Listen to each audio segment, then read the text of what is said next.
Have you ever stood before a task so monumental, so utterly overwhelming that it seemed impossible? A challenge that demanded not just your strength and skill, but the very core of your belief. We often hear the story of Noah and the Ark as a simple tale of faith and animals marching two by two. But have we ever truly considered the raw, physical, day-to-day reality of what God asked of this one man and his family? We are not just talking about building a boat. We are talking about constructing a vessel the size of a modern cargo ship, using nothing but primitive tools, with no blueprint, no engineering degree, and in the face of a mocking world that saw his work as the ravings of a madman. How was Noah's Ark actually built? What did the sweat, the splinters, and the sheer exhaustion of the carpenters chosen by God truly look like? Today we journey back in time, not just to see the finished ark, but to stand beside Noah at the construction site, to feel the weight of the axe in his hand, and to understand the impossible logistics behind one of the greatest acts of faith and engineering in human history. The divine instruction when it came was terrifying in its simplicity and staggering in its scale. In Genesis chapter 6, God gives Noah the precise dimensions: 300 cubits long, 50 cubits wide, and 30 cubits high. To our modern minds, these numbers might sound archaic, but let's translate them. We are talking about a vessel approximately 450 feet long, 75 feet wide, and 45 feet tall. That is 1.5 football fields in length, with the height of a 4-story building. It was to have 3 distinct decks, a single window near the top, and 1 massive door in its side.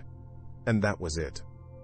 There was no manual, no set of IKEA-style instructions, no YouTube tutorial. God provided the divine what, but the human how was left to Noah's faith and ingenuity. He was a righteous man, a man who walked with God, but the Bible gives us no indication that he was a master shipwright. He was a farmer, a man of the land. Now he was being asked to become the greatest naval architect the world had ever known, tasked with building a vessel designed to withstand a catastrophe the human mind could not even conceive of. Imagine the scene. Noah shares this divine command with his wife, with his sons Shem, Ham, and Japheth, and their wives. The initial shock must have been immense.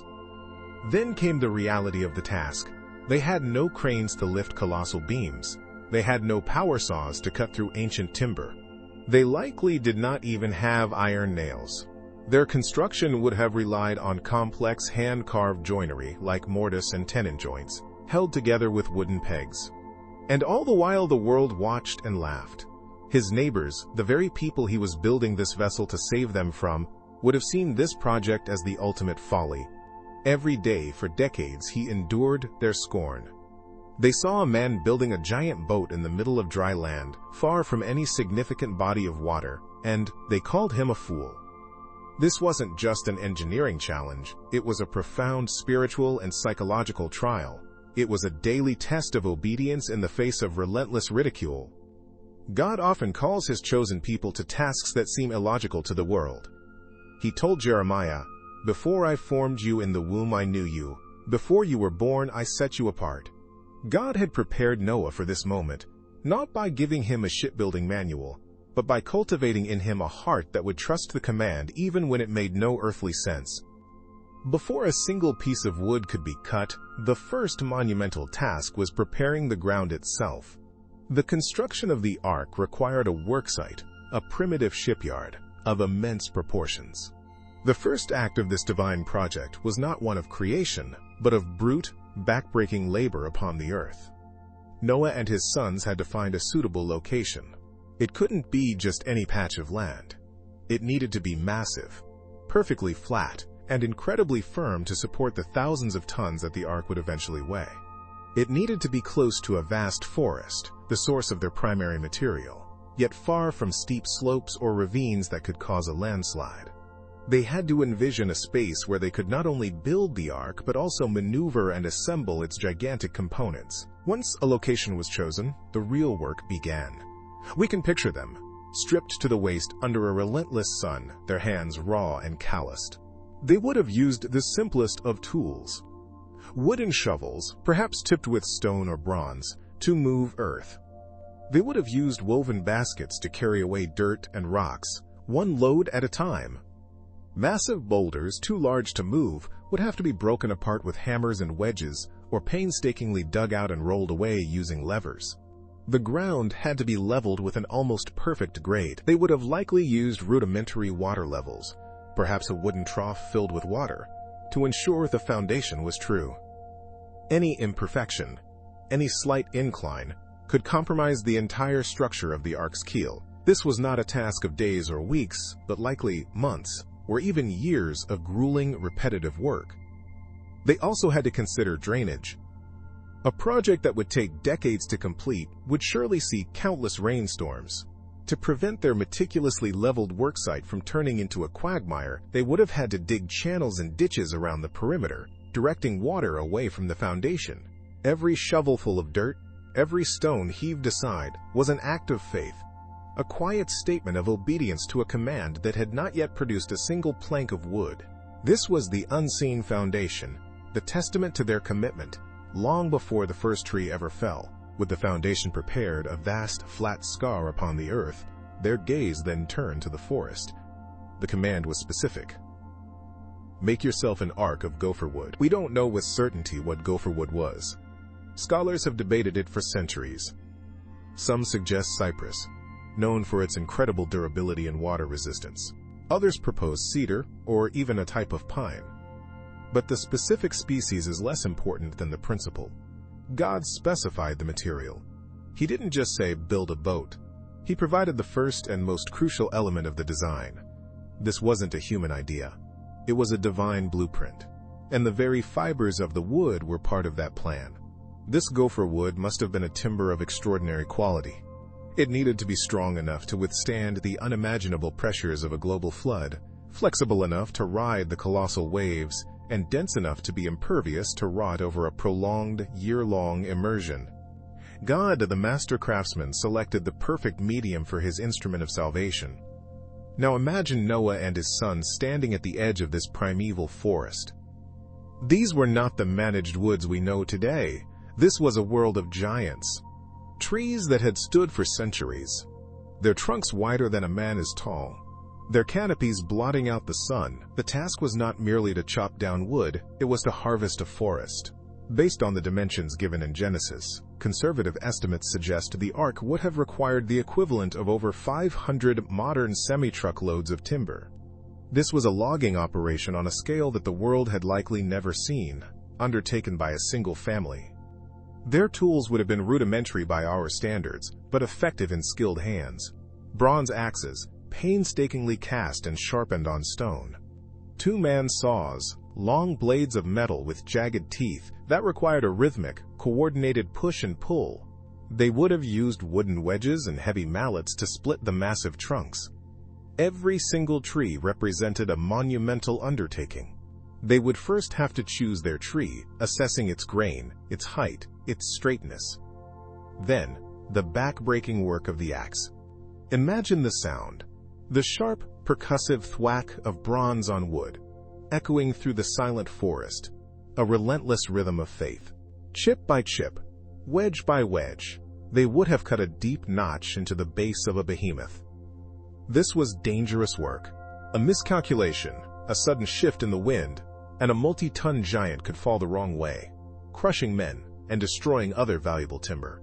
It required immense skill, patience, and a deep understanding of the forces of nature they sought to tame. Then, the final, terrifying moments. The groan of the wood fibers, the sharp crackle as the last supporting sinews of the trunk began to tear. The slow, majestic, and then terrifyingly fast lean of the tree as it surrendered to gravity. And finally, the cataclysmic crash as it met the forest floor, a sound that would have thundered for miles, shaking the very ground they stood on. Each falling giant was a punctuation mark in their long obedience, a tangible sign of progress in a world that saw only madness. With each crash, they were not just felling a tree, they were dismantling the old world piece by piece to build the vessel of the new. The very air would have been thick with the scent of sap and sawdust, the aroma of creation being repurposed for redemption.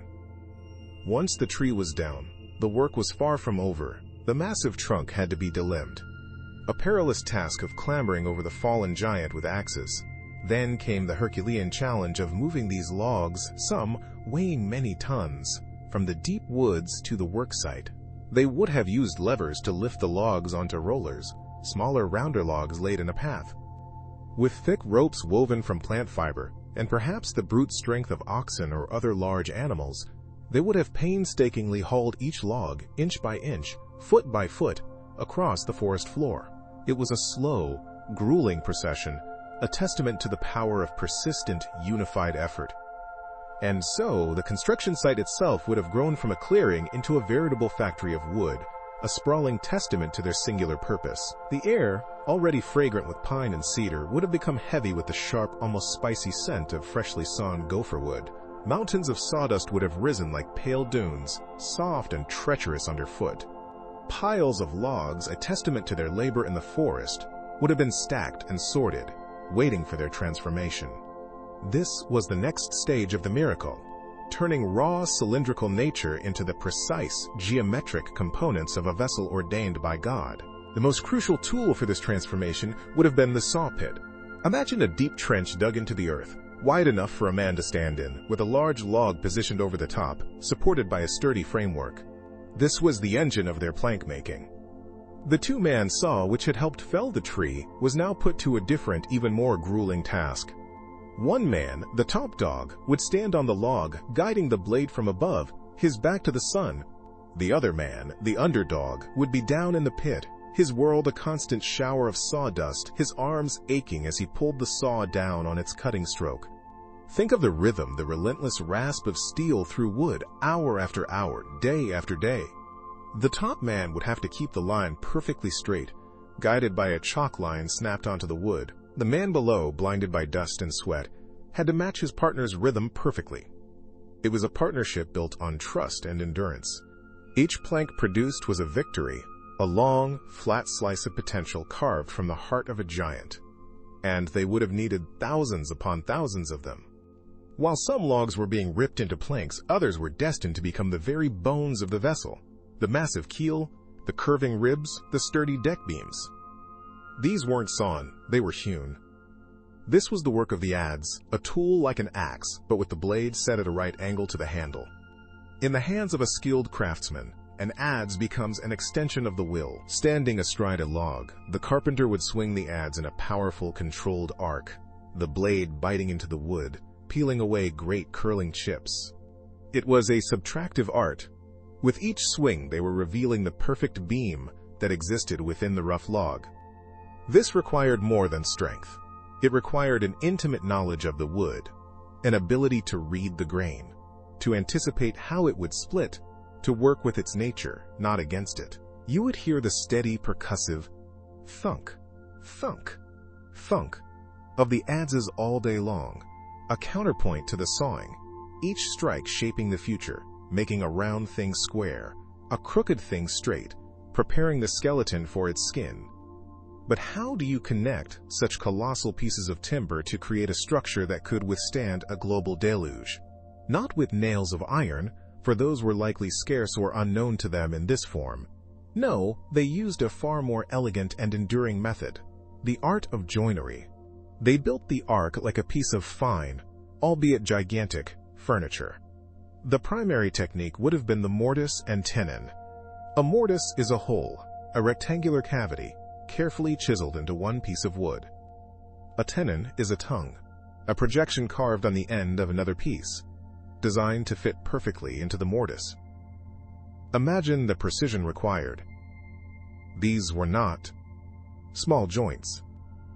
The tenons on the main structural beams could have been as thick as a man's arm and several feet long. Carving the mortise required careful work with chisels and mallets, slowly excavating the wood to the exact depth and dimension. Carving the tenon required expert sawing and shaping. There was no room for error. A joint that was too loose would compromise the strength of the entire structure. A joint that was too tight could split the wood under pressure. Every single connection was a custom job, a puzzle piece meticulously crafted to fit its unique partner. This wasn't just construction. It was a conversation with the material, an understanding between man and wood, guided by a divine blueprint. Each joint, once fitted, would be locked in place with large wooden pegs or tree nails. They would drill a hole through the mortised piece and the tenon within it, using a hand-powered bow drill or an auger. Then, a carefully shaped, kiln-dried peg of a harder wood would be driven into the hole with a heavy mallet. As the tree nail absorbed moisture from the surrounding wood, it would swell, locking the joint with an incredible, immovable force.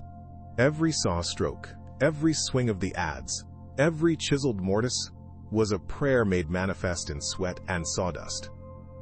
The skeleton was now in place, a colossal ribcage of hewn timber reaching for the sky. But a skeleton cannot face a flood, it needs skin. And the skin of the ark was its planking. This wasn't a simple matter of sawing boards and nailing them on. The logs they had so carefully selected now had to be transformed into broad, strong planks capable of forming a watertight hull. The primary method for this, in an age before large sawmills, would have been riven. They would take a log, and using wedges of hardwood and heavy mallets, they would split it along its length. Imagine the sound, not the high-pitched scream of a saw, but a series of sharp cracks, followed by the deep, groaning complaint of wood fibers tearing apart. They would drive the wedges in, following the grain, persuading the log to open up, to yield its planks. This method, while labor-intensive, produces planks that are far stronger and more water-resistant than sawnboards. A saw cuts indiscriminately across the wood's fibers, leaving them open to absorb moisture. Riving, however, follows the natural lines of the grain, leaving the long, vascular fibers intact, creating a plank that is naturally more resilient and less prone to rot. Each plank was a testament to the tree it came from, its surface showing the subtle, organic texture of the split. Once split, these rough planks had to be shaped. They were laid against the great curved ribs of the frame, and their edges were beveled with adzes and primitive handplanes to fit together with breathtaking precision. This was the work of a cooper on a divine scale. Each plank had to nestle perfectly against its neighbor, creating a seam so tight you could scarcely slide a knife blade into it. For the more pronounced curves of the bow and stern, the planks would have been steamed. Great steam boxes would have been built, long troughs filled with water over roaring fires. The planks would be sealed inside for hours, until they became pliable, saturated with heat and moisture. Then, a team of men, working quickly before the wood cooled, would haul the steaming plank to the hull, and, using a system of clamps, levers, and brute force, bend it into place against the ribs, pegging it down as it conformed to the ship's elegant lines. The entire structure would have been alive with this tension, a harmony of forces, with every timber and every plank contributing to the whole. But even the tightest joinery needs reinforcement against the unimaginable pressures of the deep. Before the final waterproofing, every single seam, thousands upon thousands of feet of them, had to be caulked. This is a painstaking process. They would have used fibrous material, perhaps shredded bark, flax fibers, or even animal hair, twisting it into cords called oakum. Then, using special caulking irons and mallets, they would hammer these cords deep into the seams between the planks. Tap, tap, tap, a different sound from the heavy thunk of the adze, a sharper, more meticulous rhythm that would have echoed all over the great vessel. This packed fiber would swell when wet, further sealing the hull. It was the ship's first line of defense, a seal made from the inside out, a testament to the belief that no detail was too small, no effort too great. And then came the final, sacred act of sealing, the pitch. The instructions were specific. Cover it inside and out with pitch. This wasn't the petroleum-based tar we think of today. It was a natural sealant, a bitumen, or more likely, a resin harvested from coniferous trees like pine or the gopher wood itself. Imagine the scene. Dozens of fires burning, not for warmth, but for industry. Large clay pots set over the flames, filled with sticky amber-colored resin collected drop by drop from countless trees. The air would have been thick with the sharp, medicinal scent of melting pine, a smell of purification and preservation. The pitch would be heated until it was a bubbling black liquid. Then, using mops made of rags tied to long sticks, the workers would begin to anoint the ark. They would slather the hot, thick liquid over every square inch of the wood, inside and out. It would seep into every remaining crack, every tool mark, every pore in the wood's surface. The beautiful raw color of the timber, the intricate patterns of the grain they had worked so hard to shape, would disappear under this dark, uniform coat. It was a kind of burial, a necessary sacrifice of beauty for the sake of survival. The ark was being prepared not for a voyage, but for an ordeal. It was being made into a fortress, a sanctuary sealed against the world-drowning waters, its gleaming black hull a stark and silent promise against the coming gray sky. This black, silent monolith was now complete on the outside, a vessel sealed against a world it would soon outlive. But the work was far from over. The true challenge, in many ways, was just beginning, transforming this colossal, empty shell into a functioning, living world. To step inside, through the one great opening left in its side, would be to enter another reality. The air, thick with the lingering aroma of pitch, would be cooler, the light dimmer. The sounds of the outside world would be muffled, replaced by the echoing resonance of work within the belly of the beast. Here, the scale of the undertaking would become truly, terrifyingly apparent. The instructions were clear. 3 decks. Imagine the task. Inside this curved, cavernous space, they had to construct 3 distinct, level floors. This wasn't like building a house on flat ground where every post is plumb and every beam is level. Every single structural element had to be custom-fitted to the curving walls of the hull. To support the immense weight of the decks, the animals, and the mountains of fodder, a forest of internal pillars would be required.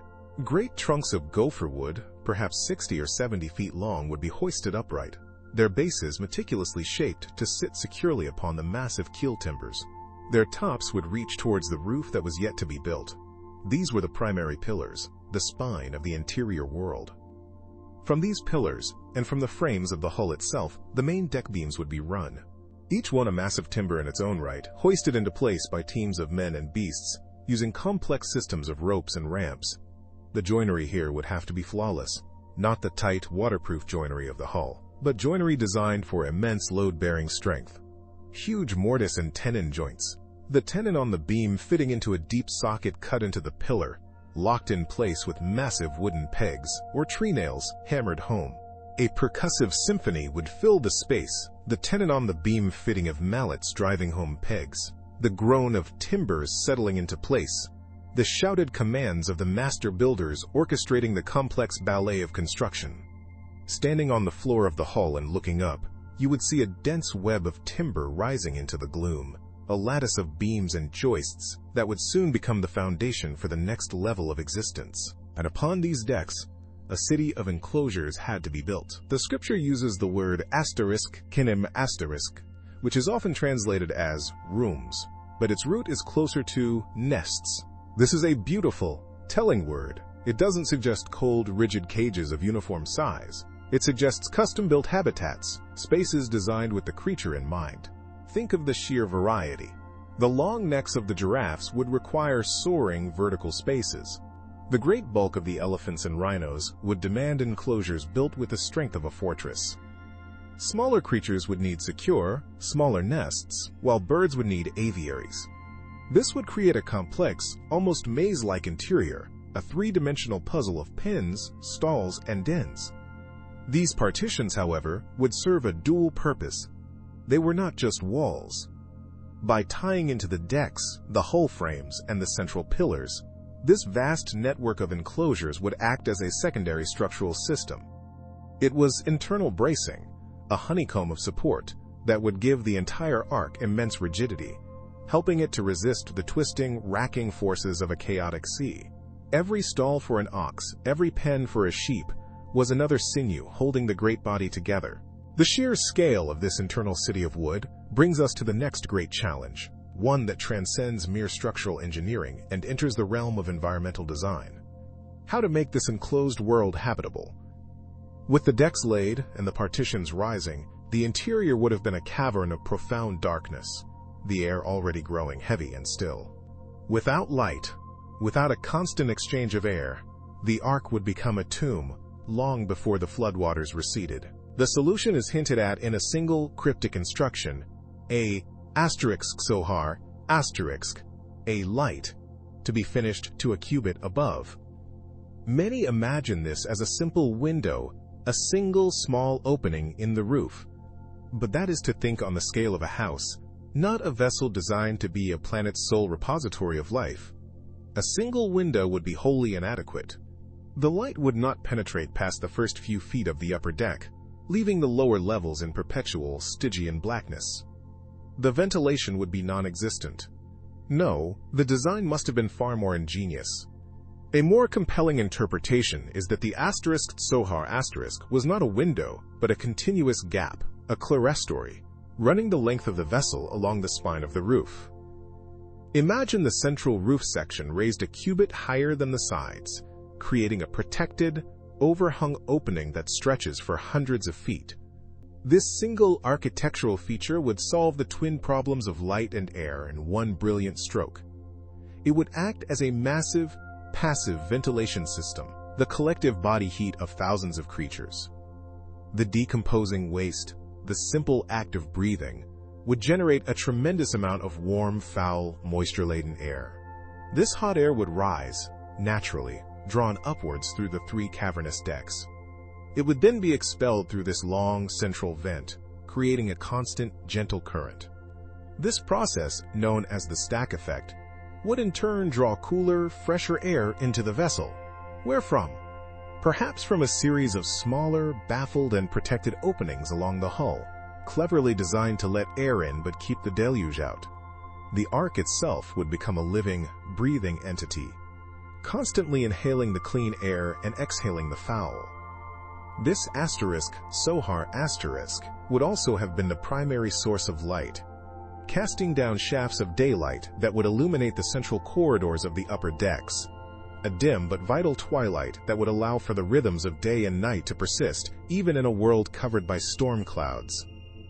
But even the most brilliant ventilation system cannot simply magic away the physical reality of waste. The daily output from thousands of animals would be monumental. Allowing it to accumulate would be catastrophic, breeding disease and releasing toxic gases like ammonia and methane that would poison the air far faster than any vent could clear it. The flooring of the enclosures, therefore, could not have been simple, solid planking. It's more likely they were constructed with a slight, almost imperceptible gradient, sloping away from the feeding and resting areas. Or perhaps they were slatted, allowing waste to fall through. Beneath these floors, a second, hidden system would exist, a network of channels and gutters integrated directly into the deck structures. These would be the arteries of the Ark's sanitation system, channeling the immense volume of waste towards collection points. From there, it had to be expelled.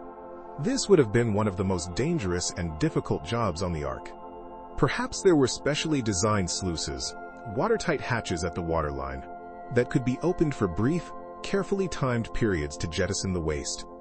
Imagine the coordination required. Waiting for a moment of relative calm in the churning waters, a team of Noah's sons working a capstan to winch open a heavy sealed gate just long enough to allow the slurry to be flushed out, before quickly sealing it again against the crushing pressure of the deep. It was a relentless, thankless, but absolutely vital task, a constant battle against the internal decay that threatened the mission as much as the external chaos. This system also implies another need: vast quantities of water for flushing and cleaning. Some of this could have been drawn from the sea, but for washing the animals and their pens, fresh water would be essential. The massive, sloping roof of the Ark wasn't just a shield from the rain, it was a colossal rainwater harvesting system.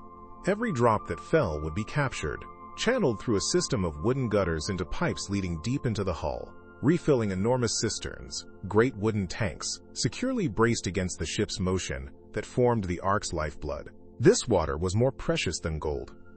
Every task would be weighed against its water cost, but getting the water into the cisterns was only half the problem. Distributing it was the other. The Ark was a multi-story structure, and hauling water is backbreaking work. The most elegant solution would be a gravity-fed system. The largest cisterns would be positioned as high as possible within the Ark's structure, likely just beneath the sloping roof on the upper deck. From these main reservoirs, a network of wooden pipes, perhaps hollowed logs carefully fitted and sealed with pitch, would run downwards, branching off to serve the lower decks. On each level, these pipes would terminate at stone or wooden troughs, strategically placed to serve multiple enclosures. This would allow Noah's family to fill the animals' drinking troughs with the turn of a simple wooden spigot, rather than an endless parade of buckets. It's a system that prioritizes the conservation of human energy, a resource that would have been just as finite and precious as the fresh water itself. For tasks requiring water on the upper decks, or to move water from a lower backup cistern, they would have relied on pure muscle, likely using a simple windlass and bucket system running through the central ventilation shafts. Every drop would have been earned. And this brings us to the other great logistical challenge, one that dwarfs even waste management and water supply: the food. The sheer caloric requirement for this floating menagerie is difficult to comprehend. We're not talking about a few bags of feed. We're talking about a floating mountain of provisions. The Ark had to be, first and foremost, a colossal larder. The lowest, largest, and most stable deck of the vessel would almost certainly have been dedicated almost entirely to storage. This is where the Ark's true genius as a piece of design would be apparent. It wasn't just a hull, it was an integrated warehouse. Imagine vast, tightly packed bays of compressed hay and fodder, baled so densely they would have been like solid walls, providing not just sustenance for the herbivores, but also additional ballast, contributing to the ship's stability in the violent seas. Think of the planning this required. You couldn't just pile it in. You'd need a system of rotation, a way to access the oldest food first to prevent spoilage and mold. This implies corridors and access ways, a labyrinth within the storerooms themselves. Alongside the fodder, there would be a granary, not just one type of grain, but dozens. Millet, barley, wheat, lentils, each stored in its own bin or perhaps in huge, sealed earthenware jars, protected from moisture and pests. The variety would be key, not just for nutritional balance, but as a hedge against any single crop spoiling. The seeds for a new world were stored here, both literally and figuratively. But what about the carnivores? This is a problem that requires an even greater level of foresight. Keeping live prey is an inefficient and complex complication. The most plausible solution is preserved food. We must imagine that for years leading up to the flood, a significant portion of the family's labor was dedicated to preparing for this. Vast quantities of meat and fish would have been smoked, salted, and dried, then packed in barrels of salt or sealed in fat to prevent decay. It's a grim thought, but the survival of the predators would have depended on a massive store of the dead. These provisions would need to be kept in the coolest, driest, and best ventilated part of the hold to last for the duration of the voyage, which stretched over a year. Each day would have begun with the immense task of distribution. This wasn't a casual chore, it was a feat of engineering and labor. Carts, designed to fit the specific width of the Ark's corridors, would be loaded from the lower decks. Perhaps they even had a rudimentary lift system, a simple rope and pulley platform running through the central atrium, allowing them to hoist barrels of grain or bundles of fodder to the upper decks. Every animal would have its own specific dietary needs, its own ration. This implies a level of zoological knowledge that is staggering. A ledger, perhaps, etched into wooden boards or clay tablets, detailing the feeding schedule for thousands of species. The family would have operated like a well-drilled team, moving through the decks in a practiced rhythm, delivering food and water, checking on the health of their charges, all while the world outside was being unmade. They weren't just passengers on a ship. They were the engine, the crew, and the zookeepers of the planet's last hope. Their lives dictated by the relentless cycle of hunger and thirst that echoed from every stall and cage. So considering the sheer scale of this floating ecosystem, what do you believe was the one non-food-related task that would have been the most difficult to manage day in and day out?